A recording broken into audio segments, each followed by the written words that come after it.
मोहन एक छोटे से गांव में अपनी पत्नी मोनिका और बच्चों के साथ रहता था। वह दिन रात मेहनत करता, लेकिन उसकी हालत कभी नहीं सुधरती थी। हर महीने उसकी आय इतनी कम होती थी कि मुश्किल से घर का खर्च ही पूरा हो पाता था। उसका मन हमेशा खिन्न रहता। गांव के बाकी लोग अच्छे खासे पैसे कमा रहे हैं। मोनिका, उसकी पत्नी, अक्सर चिंता करती रहती थी। मोहन, यह क्या हो रहा है? तुम दिन रात मेहनत करते हो, फिर भी घर का खर्च मुश्किल से चलता है। अगला महीना कैसे गुजरेगा? बच्चों के लिए अच्छा खाना, कपड़े, पढ़ाई, सब कुछ तो चाहिए। तुम सही कहती हो मोनिका, लेकिन मुझे समझ में नहीं आता कि मेहनत करने के बाद भी हमारी किस्मत क्यों नहीं बदलती। कोई रास्ता समझ नहीं आता। शायद मेहनत अब मायने नहीं रखती। तुम घबराओ मत मोहन, कुछ अच्छा होगा। हम मेहनत करते रहेंगे, कभी ना कभी हमारी किस्मत बदलेगी। लेकिन मोहन का दिल टूट चुका था। उसने अपनी मेहनत के बावजूद कभी खुशियां नहीं पाई थी। एक दिन मोहन अपने गांव के सेठ के यहाँ काम मांगने के लिए गया।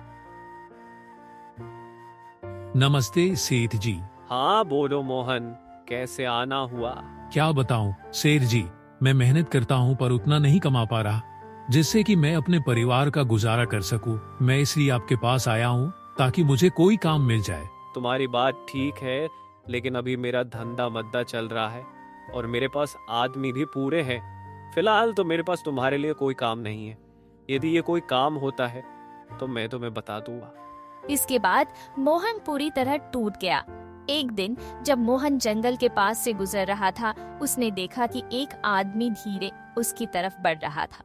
वह आदमी एक डाकू था जो जंगल के रास्ते से आने जाने वाले लोगों को लूटता था। डाकू ने मोहन को देखा और समझ लिया कि यह गरीब आदमी आसानी से बहका जा सकता है। सुनो, तुम जैसे लोग मेहनत करते हो लेकिन फल नहीं मिलता। देखो, अगर तुम मेरे साथ आओ तो हम दोनों मिलकर उन व्यापारी और यात्रियों को लूट सकते हैं जो इस रास्ते से आते जाते हैं। इससे तुम्हारे पास बहुत सारा पैसा होगा और तुम अपनी जिंदगी बदल सकोगे। क्या कहते हो?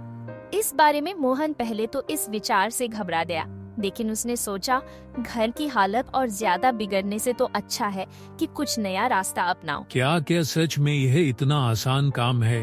हाँ बिल्कुल, मेहनत करने से कभी अच्छा फल नहीं मिलता। हमें अपनी किस्मत खुद बनानी पड़ती है। मेरे साथ आओ, तुम्हारी सारी परेशानियां दूर हो जाएंगी। ठीक है, मैं तुम्हारे साथ चलता हूँ। मोहन के मन में चोरी करने का ख्याल जैसे ही आया, उसने उस रास्ते को अपनाना शुरू कर दिया। जंगल के रास्ते से आने जाने वाले व्यापारियों और यात्रियों को लूटना शुरू कर दिया। शुरू में तो उसे डर लगता था, लेकिन धीरे धीरे वह लूटपाट के इस काम में माहिर हो गया। अब उसकी जिंदगी में एक नया मोड़ आ चुका था और वह कभी भी रुकने का नाम नहीं ले रहा था।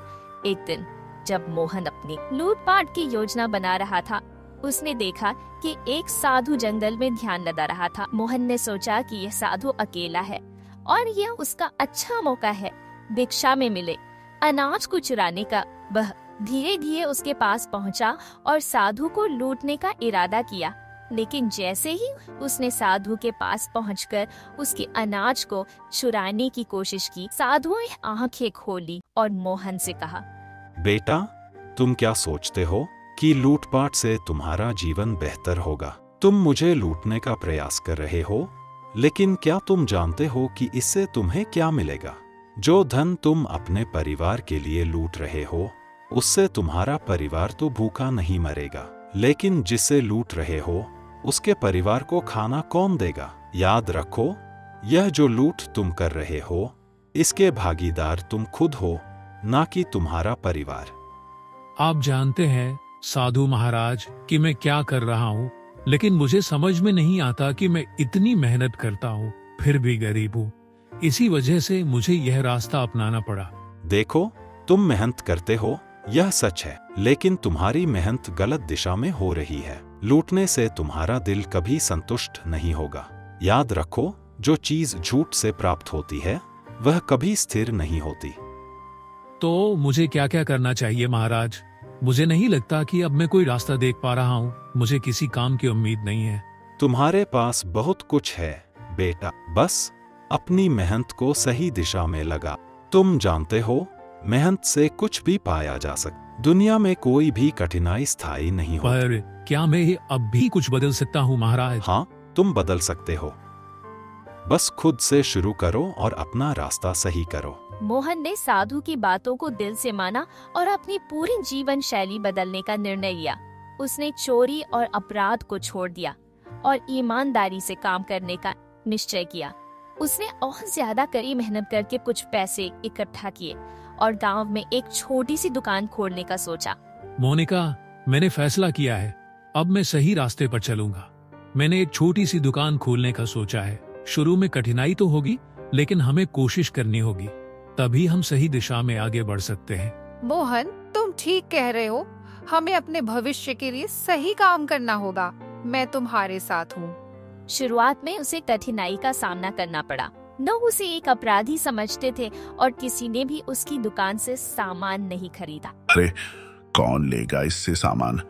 ये तो बहुत बड़ा चोर है। लोगों के ताने के बावजूद मोहन ने हार नहीं मानी। वह दिन रात मेहनत करता रहा और धीरे धीरे उसकी दुकान पर ग्राहक आने लगे।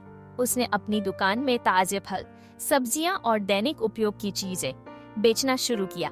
वह हर दिन खुद को सुधारने की कोशिश करता और अपने ग्राहकों के साथ अच्छे व्यवहार करता। मोहन, हमें लगता था कि तुम चोर हो। यदि हम तुमसे सामान खरीदेंगे तो तुम उसमें भी कोई गफला कर दोगे, लेकिन अब तुम्हारी मेहनत और ईमानदारी को देखकर लगता है कि तुम बदल चुके हो। मोहन का विश्वास बढ़ चुका था और उसने समझ लिया था कि सही रास्ते पर चलकर वह कुछ भी हासिल कर सकता है।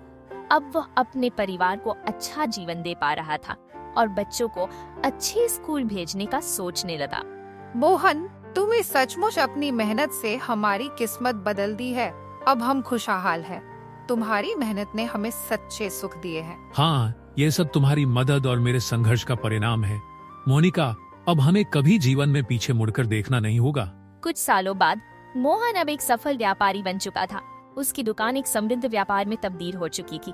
वह जानता था कि अगर उसने सही रास्ता नहीं अपनाया होता तो उसे यह सफलता नहीं मिलती।